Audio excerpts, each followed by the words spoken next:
My sister informed my husband that I had married him purely for his wealth. An hour afterward, my father told him to end the marriage. Before the day was over, her deception came undone. She had feelings for his sibling. She answered, "What?" I almost crashed into the vehicle ahead of me. My husband Ethan's tone stayed even, yet I could sense the fury simmering beneath it. "Your sister just claimed you wed me only for the financial security. She insisted you never cared for me and that I was merely a source of income to you." My fingers trembled so violently I had to steer into a nearby lot. "Ethan, you realize that's completely false." "I know, Lauren.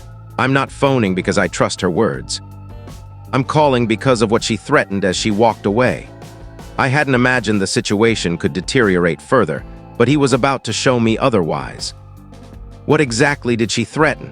"She declared your parents ought to learn the type of daughter they produced. She vowed to head straight to their home and reveal the so-called facts about you." I had already merged back onto the highway, nearly sideswiping a family van. My parents, especially my mother, with whom I had painstakingly repaired our bond after the turmoil of my early years. Last Christmas, my father had finally admitted he felt proud of the person I had grown into. Now Savannah was about to barge into their living room and declare their daughter a phony, a fortune hunter, and that every achievement I had fought for was fraudulent, including the education I funded through 4 simultaneous jobs, the profession I established independently, and the partnership I deeply valued. How long ago did she depart? 7 minutes, maybe 12. Their residence sat 24 minutes from Ethan's workplace and 17 from my current spot. If I raced through every amber signal, I floored the accelerator. I have to arrive before her. "Lauren, I must reach them ahead of her." "I have to." My tone fractured, and I hated how fragile it sounded. "I'll join you there," Ethan replied. "I'm on my way." I ended the call and drove. I pulled into their driveway roughly 5 minutes before she did. When I realized her vehicle was absent, relief nearly buckled my knees. I had just enough time to alert them and preempt whatever narrative she intended to spin. I stepped through the front entrance to discover my parents in the kitchen. Dad was scanning an article on his tablet. Mom was scrubbing an already spotless countertop, a clear sign something troubled her. Both glanced up, startled. I rarely dropped by unannounced anymore. "Lauren," Mom set her cloth aside. "Why are you here?" I inhaled deeply. I needed composure. I needed calculation.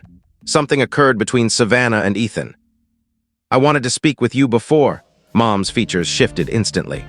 Her gaze turned icy, lips compressing into the narrow line I recalled from my youth. "What did you do to upset her this time?" I blinked. "I didn't do anything. I'm attempting to explain." Dad exhaled heavily and placed his tablet down. "Here we go again." What now? I hadn't completed a single full thought. I hadn't reached the core issue. Yet I was already the accused, already the source of trouble. A chill sank into my gut. 22 years gone, and the pattern endured. Whenever Savannah experienced distress in this household, Lauren bore the blame. That was the unchanging rule. I parted my lips to retry, but the front door swung open. Savannah stepped inside. She was weeping, trembling. Mascara streaked her face, her fingers clutched her bag against her chest like armor. The act was flawless. Mom hurried over at once. "Savannah, darling, what's wrong?" "What happened?" She embraced her and guided her toward the kitchen table, casting me a glance over her shoulder as though I were responsible, as though whatever occurred must be my doing. Dad rose and lingered close, brow furrowed with worry. "Are you all right, sweetheart? Would you like water? Sit, please sit." I tried to speak. "Let me finish explaining." Mom whirled around. "Can't you see she's distraught? Stop making this about yourself for once." The remark struck like a slap. I stood frozen, mouth agape, observing my parents tend to Savannah, offering water, stroking her back, murmuring reassurances. Savannah absorbed every gesture, tears flowing freely, appearing so delicate and injured one might think she was grieving a death. At last she drew a quivering breath and gazed up at our parents through swollen, bloodshot eyes. "I didn't want to reveal this," she whispered, voice frail and shattered. "I've carried it far too long, and I can't keep silent anymore." Mom clasped her hand. "You can share anything, sweetheart. We're here no matter what." Savannah flicked a brief look my way. Behind the tears glimmered something icy and pleased. Then she faced our parents again. Lauren told me she only wed Ethan for his money. She gave a small, broken laugh. She said she'd finally escaped hardship. She dabbed her cheeks, her voice cracked artfully. I refused to accept it at first. The quiet that followed roared. I watched my parents' faces transform. I watched them regard me like an outsider, like the person they had always suspected lurked beneath the surface. "That's entirely false," I stated, my tone sharper than intended. "I never uttered those words. I have never said anything remotely similar." Savannah shook her head mournfully. "I didn't want to accept it either, Lauren, but you did say it. You chuckled about how simple it had been to win him over. You boasted you'd never need to worry about finances again. That conversation never took place." I was nearly yelling now. I retrieved my phone and swiped open my banking app. "Here, look at my account. This is savings I accumulated before I ever met Ethan. 4 jobs through university. I cleared my loans independently. This is income from my own career earned through my own effort." I extended the device toward Mom. "See for yourself. I constructed all of this alone. I require no one's money." Mom didn't even glance downward. She merely regarded me with weary disillusionment, the way one regards a youngster attempting to dodge consequences with fabrications. Dad flicked his wrist. "Anyone can fabricate numbers on a screen. You were always skilled at playing the injured party." The statement turned my stomach. I possessed documentation. I possessed evidence. None of it carried weight. It carried no weight because my parents had already rendered their verdict. They had chosen their position long before I crossed the threshold. The front door opened once more. Ethan entered. He must have shattered every traffic law to arrive so swiftly. He assessed the scene in seconds. Savannah weeping at the table, parents hovering protectively, and me isolated, clutching my phone. His jaw tightened. He approached and rested a palm against my lower back. "I came as fast as possible. What have I missed?" "Savannah informed them I wed you for your money," I summarized. She claims I admitted it to her and found it amusing. Ethan's expression turned to stone. He pivoted toward my parents. "That's absurd. I've been married to Lauren 4 years." I witnessed her anxiety over her personal expenses. I watched her reject my offers to help settle her student debt. She demanded we split costs evenly even when I urged otherwise. She has never requested a single dollar from me, not ever. Mom shook her head gradually, eyes brimming with sympathy. "She's deceived you too, dear. She's very convincing." Ethan stared at her. "Excuse me?" Dad rose from the table and stepped toward my husband without once looking at me. It was as though I had vanished from the room. "Son, let me offer some counsel. End it now. Walk away before she drains everything from you." I positioned myself between them, physically blocking my father from my husband. "Enough. You cannot discuss my marriage with my husband as though I'm invisible. This is my existence. He understands me far better than you ever bothered to." Dad gazed past me at Ethan as though I were a piece of Daker. "She pulled the same act on us. We believed she had matured. We thought she had moved beyond her youthful chaos. But people rarely truly transform." I felt an internal release, something that had clung stubbornly for decades finally loosened its grip. "Chaos," I repeated. "Is that the label you assign it?" Mom's features stiffened. "Lauren, don't begin." "No, I want clarity. Mom, what chaos are you referring to? What did I ever do that was so irredeemable?" Mom stood. Her voice dropped low, making the impact heavier. "Do you recall what you said? At 17, you stood in our kitchen, stared at your father and me, and declared we were unfit parents who had no idea how to raise children." She allowed the memory to linger. "We forgave you for those words," she continued. "We permitted you back into our circle. We felt pride watching you construct your independent existence. And now we discover you've been dishonest with that man from the moment you met him." She shook her head. "You've always turned every situation into a crisis. You could never simply belong to this family without fracturing it. You had to pull everyone into your turmoil and act as though you alone endured pain." She turned toward Ethan. "Now she's repeating the pattern with you?" I stood motionless while the accusations washed across me. A realization locked into place, one I should have grasped long ago. These were not parents deceived by Savannah. These were not parents momentarily confused. These were parents who had lingered, waiting for justification to abandon the pretense of forgiveness. waiting for license to resume treating me as the perpetual difficulty, the daughter who observed too sharply and spoke too plainly. Savannah hadn't manipulated them. She had merely handed them the permission slip they'd been clutching for 22 years. I clasped Ethan's hand. "We're leaving." I moved toward the exit but paused directly in front of Savannah. She lifted her gaze, cheeks streaked, expression still artfully wounded. I kept my tone quiet, controlled, frigid. "I don't yet understand your motive, Savannah, but I will discover it." Her eyes widened fractionally, her jaw locked. A thin sheen of perspiration appeared at her temple. For one fleeting instant, the facade cracked, revealing genuine fear underneath. I didn't comprehend its source yet, but I had seen it, and I intended to uncover whatever she guarded so desperately. I exited my parents' home with my husband at my side. Behind us, my mother called my name, insisting I was overreacting, insisting I was validating her accusations.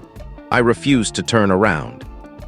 The connection I had labored years to restore lay in ruins, yet I remained unbroken. I remained standing.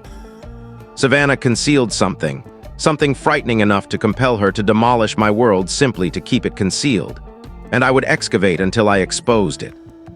The car stayed quiet for the first several minutes. Tremors still ran through me. Ethan gripped the steering wheel tightly, jaw rigid, a muscle pulsing visibly.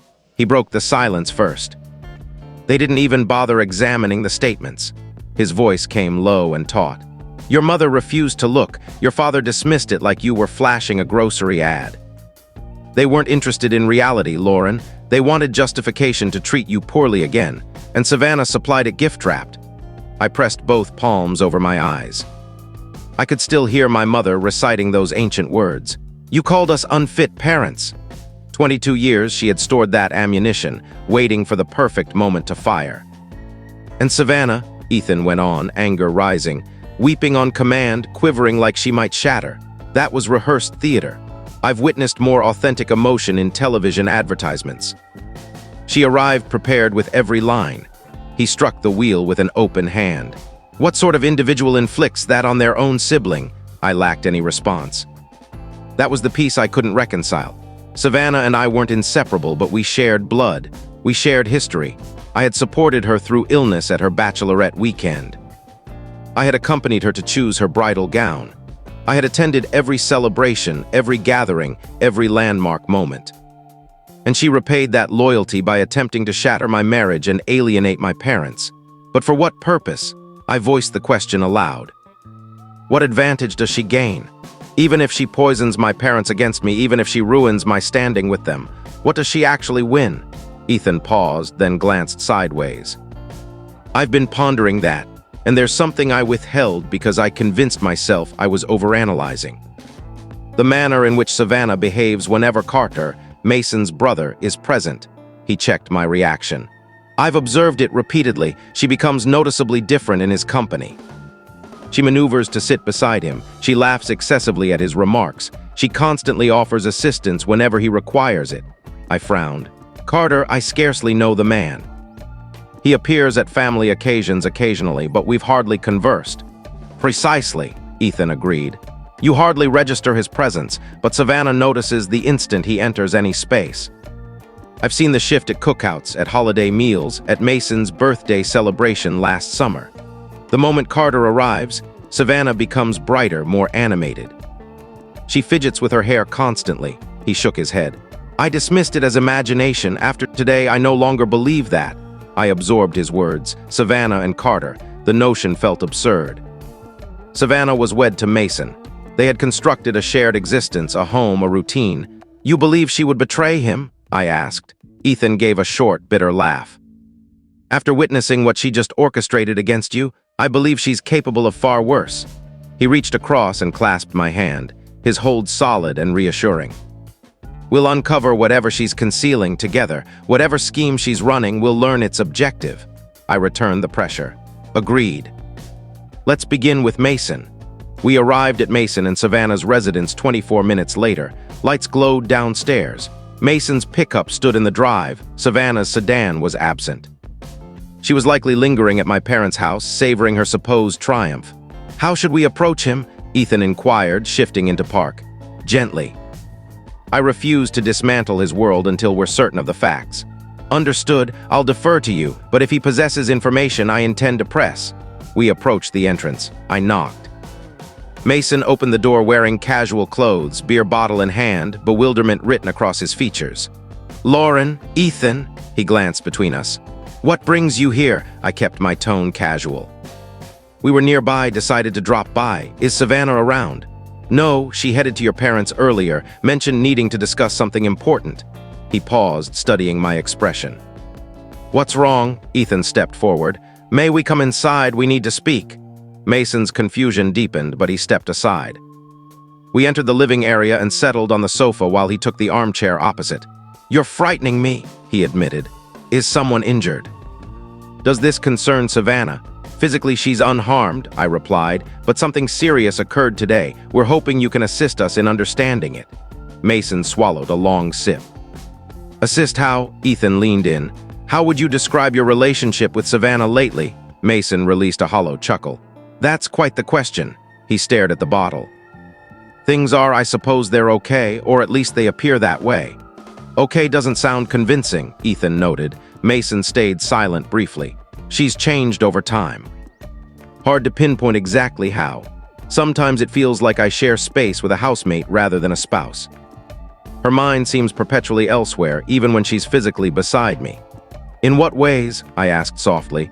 "Detached, absent. I propose evenings out. She cancels with excuses. I suggest a short getaway. She complains of fatigue, headaches, or sudden obligations. I ask whether she's content. She answers affirmatively, but her expression never matches the words." He took another drink. "I kept assuming the fault lay with me, that I lacked excitement, success, or whatever quality she needed. But how do you repair something when the problem remains nameless?" My heart constricted. Mason was decent, steadfast, devoted, and he had spent years blaming himself for a failure that belonged elsewhere. "When did the distance begin?" Ethan inquired. Mason reflected. "Difficult to mark an exact point. Perhaps it was gradual, though actually that's inaccurate." He frowned, thinking harder. "She was warmer initially, more engaged. Then something shifted and she withdrew completely." He paused, eyes distant as though reviewing old footage. Then his brow creased. "Here's something odd I never connected before. She behaves entirely differently around Carter." Ethan and I remained perfectly still. "Different how?" Ethan asked carefully. "My brother, whenever Carter's nearby, she becomes vibrant." "That's the best description. She laughs freely, converses eagerly. She recalls every detail of his routine work projects, interests, appointments." Mason shook his head slowly. "She once insisted on driving 3 hours to attend his new apartment celebration last spring, even though I faced an urgent deadline. Yet when an old college friend visited, she suddenly suffered a migraine and couldn't join us for dinner." He set the bottle aside and scrubbed both hands over his face. "I never framed it this way until now, but whenever Carter requires assistance, she volunteers instantly. Whenever I need support, she produces endless reasons to decline." Ethan met my gaze. I gave a subtle nod. "Mason," Ethan said evenly, "has Savannah ever expressed sentiments toward Carter that felt more than friendly sister-in-law affection?" Mason's expression hardened. "What exactly are you implying?" "We're asking because—" "No." Mason shot upright so fast his chair scraped loudly. "No, you cannot enter my home, question my marriage, and then suggest my wife harbors romantic feelings for my own brother. That's beyond absurd." He began pacing, fingers raking through his hair. "Savannah has flaws, sure, but she would never. She loves me. She chose me. We built 7 years together. 7 years, and now you arrive claiming she secretly yearned for Carter the entire time. That's madness." His voice cracked. "Even if she felt something which she doesn't, what possible relevance does it have? Why are you here tonight? What happened that made you drive over and threaten to dismantle everything I thought I knew?" I rose slowly. "Mason, please sit. We need to explain today's events." "Then explain now." His volume rose. "Stop circling and just say it." "Savannah visited Ethan earlier," I began, keeping my tone level. "She claimed I confessed to marrying him solely for financial gain. She said I laughed about finally securing an easy life." Mason went rigid. "What? It's a fabrication, every word. I never said it. I never even thought it." She repeated the allegation to my parents, I continued. She entered their kitchen in tears, delivered a rehearsed performance, and in under half an hour destroyed the relationship I spent years repairing. Your wife stood there sobbing convincingly and convinced my family I've been dishonest my entire adult life. Mason's complexion drained of color. No. Savannah would. We watched her do it, Ethan stated. Crocodile tears trembling on cue, she had every sentence prepared. Mason sank back into the chair as though his strength had evaporated. He stared at the carpet. Why, he whispered eventually, why would she do any of this? That's precisely what we're attempting to discover, I replied. That's why we asked about Carter, because we cannot fathom why she would target my marriage unless something larger is driving her. Mason remained silent a long while. When he finally lifted his gaze, his eyes glistened. I'm coming with you, he announced abruptly. Wherever your next stop is, I'm going too, Ethan shook his head. Not advisable. Not yet. If Savannah returns and finds you gone, she'll sense something's amiss. We need you to maintain normalcy until we gather more clarity. Mason's anger flared. So I'm supposed to sit here pretending my world isn't collapsing, pretend my wife didn't just attempt to ruin my sister-in-law's life. For the moment, I said gently. Only until we confirm everything. We promise we'll share every detail we uncover. Mason stared at the wall. The quiet stretched so long I feared he wouldn't reply. Then he looked at me with hollow eyes. I don't even recognize the woman I married, he murmured. I believed I did. Now I realize I never truly did. We departed Mason's home in heavy silence. I kept replaying his expression, the confusion hardening into rage, then dissolving into something far worse, emptiness. That vacant stare when he admitted he no longer knew his own wife. That was brutal, Ethan said quietly. He genuinely had no idea. He sensed the fracture, I replied. He simply refused to name it. Carter noticed the patterns, the emotional absence, the canceled plans, the way she brightened only for him. Mason saw the same things but convinced himself it meant nothing. And now we forced him to confront the evidence. Ethan glanced over. But the central question remains, why target you? We know Savannah harbors feelings for Carter, or believes she does. We know her marriage has been empty for years. But what connects any of that to me? That's why we need Carter's perspective. Carter resided in an apartment building roughly 17 minutes away. Ethan phoned ahead explaining we needed to discuss something urgent. Carter sounded puzzled but consented to meet. He opened the door looking genuinely perplexed. Lauren. Ethan, he shook Ethan's hand and gave me an awkward side hug. This is unexpected. Everything all right? His place was tidy and minimal, standard bachelor setup with a gaming station in one corner. He offered bottled water and sat opposite us, clearly at a loss. So, what's the emergency? Ethan cut straight to it. We need to discuss Savannah. Carter's brows shot upward. Savannah. What about her? How did you first become acquainted? I asked. Carter appeared startled by the question. Savannah, we crossed paths years back before she ever dated Mason, actually. Same workplace for a short stint. We'd eat lunch together occasionally, chat in the break area. She seemed nice. He lifted one shoulder. Then I brought her along to a company event and introduced her to Mason. They clicked immediately. Rest became history. Ethan and I exchanged glances. So you knew her before Mason did? Ethan clarified slowly. And then you presented her to your brother. Yeah, figured they'd suit each other. Mason was single, Savannah was available and seemed compatible. Honestly, I congratulated myself on the matchmaking when they became official. 7 years married now. I still take partial credit. His grin faded as he registered our expressions. Why, what's happening? Ethan spoke plainly. Does Savannah harbor romantic interest in you? Carter's features cycled rapidly. Confusion, unease, then a reluctant spark of recognition he had long suppressed. There were instances, he conceded slowly. Moments I chose to ignore, prolonged hugs, deliberately choosing the seat beside me, certain looks she'd give. He shook his head. But she's married to my brother. Why would she marry Mason if she... He halted abruptly. That was the instant the timeline crystallized for me. Carter met Savannah first. They shared lunches, conversations. Then he introduced his brother and she married the brother anyway. Oh my God, I breathed. She wed Mason to remain near you? The realization struck me anew even as I voiced it. Carter's face twisted, confusion giving way to horrified understanding, then revulsion. That's twisted. That's my brother's wife. She shared his bed, built a home with him, called herself his spouse for 7 years. His voice trembled. And the entire time she was what? Hoping I'd eventually reciprocate, he rose and paced furiously. I orchestrated their meeting. I thought I was helping both of them, and instead she exploited it. She used Mason as a bridge to stay in my orbit. He spun back toward us, cheeks flushed. Does Mason realize? Does he know his wife chose him only to keep proximity to me? We just left his house, Ethan answered. He knows something's deeply wrong. He doesn't have the full picture yet. Carter emitted a strangled sound, half-bitter laugh, half-groan. 7 years of Thanksgivings, birthdays, family barbecues, and the whole time she sat there fantasizing about me while holding my brother's hand. He looked nauseated. That's vile. The most repulsive thing I've ever heard. No words could soothe him. We simply allowed him space to grapple with the betrayal. We left Carter's apartment with the puzzle nearly complete. In the car, Ethan remained quiet briefly.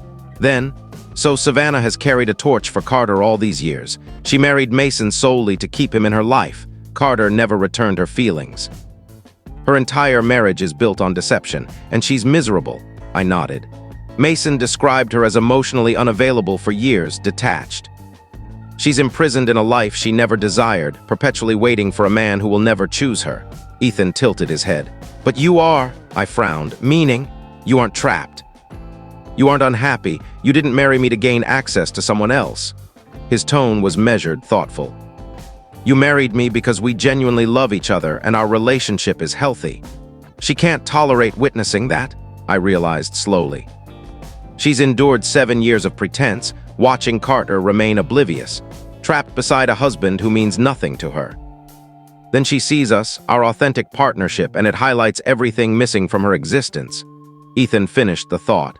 Real affection, mutual devotion. Contentment she will never obtain because the person she craves doesn't even register her interest. We sat with that truth a moment. The motive now felt tangible, just within grasp. I believe I understand the shape of it, I said quietly, but I need her to confirm it aloud. Ethan glanced over. What's your plan? I think it's time I confronted my sister directly. I retrieved my phone and messaged Mason. Is Savannah back yet? His reply arrived instantly. Yeah, just arrived. Why? I typed back. We've discovered her reason for lying. We're on our way. Ethan eyed me as he started the engine. You're certain you want to do this tonight? I've never been more certain. The drive back to Mason's felt surprisingly brief, perhaps because certainty had replaced uncertainty. No more guessing. Only answers I intended to extract, willing or not. Mason opened the door before my knuckles touched wood. His face was drawn, jaw locked. He had clearly been anticipating us. She's in the living room, he murmured. She has no idea you're coming. Perfect. I stepped past him. Savannah lounged on the sofa, shoes discarded, casually scrolling her phone, as though she hadn't spent the afternoon detonating my life. She glanced up. Surprise flashed first, followed by faint amusement. Lauren couldn't resist returning. She set the device aside and folded her arms.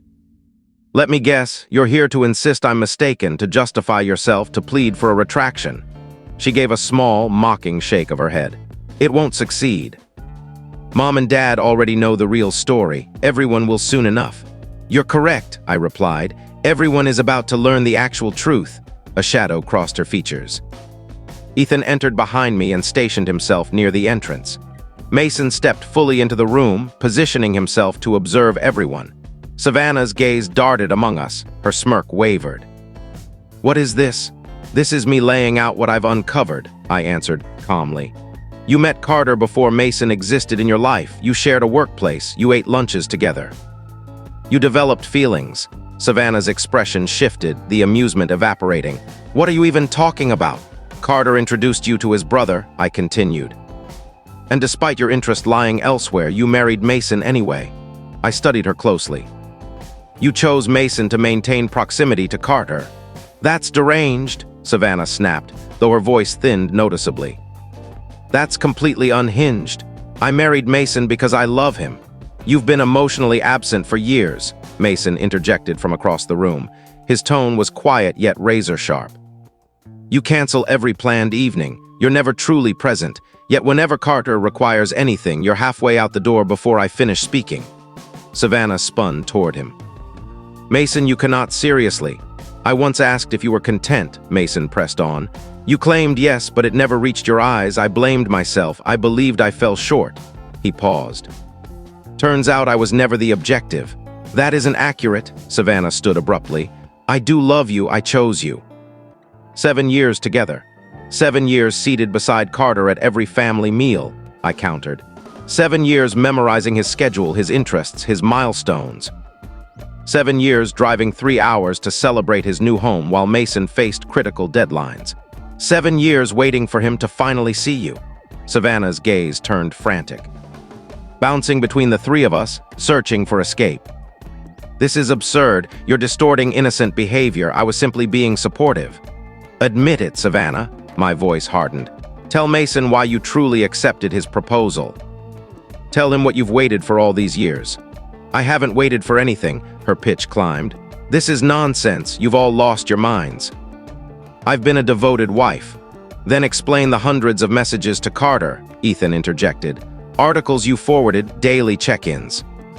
Recalling every trivial detail of his existence. Because I'm thoughtful, she shot back. Because I care about family, is kindness suddenly suspicious? You assisted with his move, I said. You purchased thoughtful gifts. You drove hours to his housewarming. So, Savannah paced, hands trembling. So I support family, so what? That proves nothing. You linger in hugs, Mason stated softly. You always claim the chair nearest him. You brighten the instant he enters any room. I've witnessed it for years. I simply refuse to accept the meaning. Mason, stop. Savannah whirled toward him, eyes blazing. You're allowing them to manipulate you. They're fabricating lies. Lauren has always envied me. She's always tried to diminish me. Envied what exactly? I stepped closer. Your empty marriage, your emotionally unavailable husband. The man you've pined for 7 years who barely acknowledges your existence. Shut up. Savannah's face flushed crimson, genuine tears spilled now. You have no idea what this feels like. None, then enlighten me. I stood directly in front of her. Explain why you married Mason. Explain your fixation with Carter. Explain why you targeted my marriage today. I never intended to ruin your life. Savannah retreated until her back met the wall, her fingers tugged at her hair. It wasn't supposed to unfold this way. I only needed, she faltered. You only needed what? Mason's voice thundered through the space. What have you needed for 7 years while I exhausted myself trying to fix something I never broke? Savannah stood trapped, breathing hard, eyes darting like cornered prey. You don't understand. None of you do. She began sobbing, mascara streaking, nose running.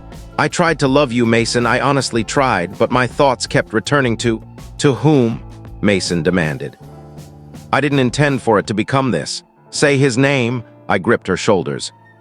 Say it. I can't say it. Because I love him. The confession burst free as though she'd imprisoned it for a decade. Because I love Carter. I've loved Carter since the day we met. I recognized immediately he was meant for me. And then he introduced Mason, and I believed if I stayed close, if I integrated into his family. Eventually, he would see our connection. Silence engulfed the room. Savannah's shoulders heaved. Her face was blotchy and wet. She appeared utterly shattered because her world had just imploded. Mason released a sound like he'd been struck. Savannah whirled toward him, reaching out. Mason, I didn't mean. You just admitted you love my brother. His whisper cut deeper than any shout. You've shared my bed 7 years. You've worn my ring, and you just confessed you love my brother. I care for you too. It's complicated. It isn't complicated. Mason recoiled from her touch. You used me to remain near him. That's what they've been saying, and you just verified it. Savannah wept harder. I thought proximity would change everything. I thought patience would win him over. 7 years, Mason's voice fractured. You required 7 years of my existence, of our supposed partnership, of me questioning my own worth. He turned away, as though looking at her caused physical pain. I should have felt triumph. I should have felt vindicated. Instead, nausea rolled through me. Yet one final question remained. Why me, Savannah? She lifted tear-soaked eyes, mascara tracks mirroring those she'd worn at our parents' home. This time, though, the tears were authentic. Why attack my marriage? What did I ever do to deserve this? Savannah gave a harsh, broken laugh. You did nothing, Lauren, that's precisely the issue. You did nothing and still received everything. Explain, you married for genuine love. She spat the word like venom. You found someone who chose you freely, who values you above all others, who gazes at you like you're his entire world. She gestured toward Ethan. He will never long for someone else. He will never spend years yearning for a person who doesn't want him. He truly loves you. Her voice splintered. And I'm forced to witness it. Every gathering, every holiday meal. I sit across from you and watch you thrive while I rot in the cage I constructed. Waiting for a man who doesn't even see me. She dragged the back of her hand across her cheek. Do you comprehend how that feels? To realize you squandered your youth chasing someone who will never reciprocate, and then look at your sister who possesses everything forever beyond your reach. So you attempted to tear it down. I said quietly, you accused me of marrying for money. You poisoned my parents against me. You tried to paint my relationship as fraudulent. Because if my marriage was hollow, then yours must be too. Savannah's scream tore free. If you were the same, if you settled for convenience like I settled for proximity, then I wouldn't stand alone. I wouldn't be the sole fool who wasted everything. We'd be equals. Two sisters who chose poorly, and I wouldn't feel so. She couldn't complete the sentence. She simply stood trembling, arms wrapped tightly around her torso, trying to hold herself intact. Everything crystallized. Savannah didn't despise me personally. She hadn't singled me out for destruction. She simply couldn't endure being the only sister trapped in pretense. If she could pull me into the same pit of misery, she wouldn't face her own failure in isolation. But my marriage isn't pretense, I stated clearly. I love Ethan. He loves me. We are content. And no lie you spread to our parents or anyone else will alter that reality. Savannah met my gaze, eyes swollen and defeated. She had nothing remaining to offer. Mason crossed to the front door and swung it wide. Leave. Savannah turned toward him. Mason, please. Get out of my house. I'll arrange to send your belongings wherever you end up. But you're not staying here tonight. Where am I supposed to go? I don't care. His tone was flat empty. Return to your parents, book a hotel, beg Carter. I no longer care. Just go. Savannah glanced at me one final time. I'm uncertain what she sought, perhaps lingering sisterly loyalty, perhaps intervention. I offered nothing but a steady stare. She had made her decisions. Now she would bear their consequences. She snatched her purse and walked out without another syllable. Mason remained in the doorway, watching her disappear into the night. Then he shut the door and rested his forehead against the wood. 7 years, he whispered. I invested 7 years. I'm so sorry, Mason. I meant every word. He was an innocent casualty, decent, loyal, guilty only of loving the wrong person. He turned to face us. Thank you for telling me. I needed the truth. We left him standing alone in the center of a home that suddenly felt far too large. In the car, Ethan took my hand. You all right? I considered everything. My parents had rejected me. My sister had attempted to obliterate my world. I had spent an entire day untangling a 7-year web of deceit. Yet here I sat beside a man who had never wavered, who stood beside me through every revelation, who loved me deeply and intended to stay. Yeah, I answered softly. I'm all right. Ethan tightened his grip. She tried to tarnish what we share. She failed completely. She did. Savannah sought companionship in her despair. Instead, she isolated herself entirely.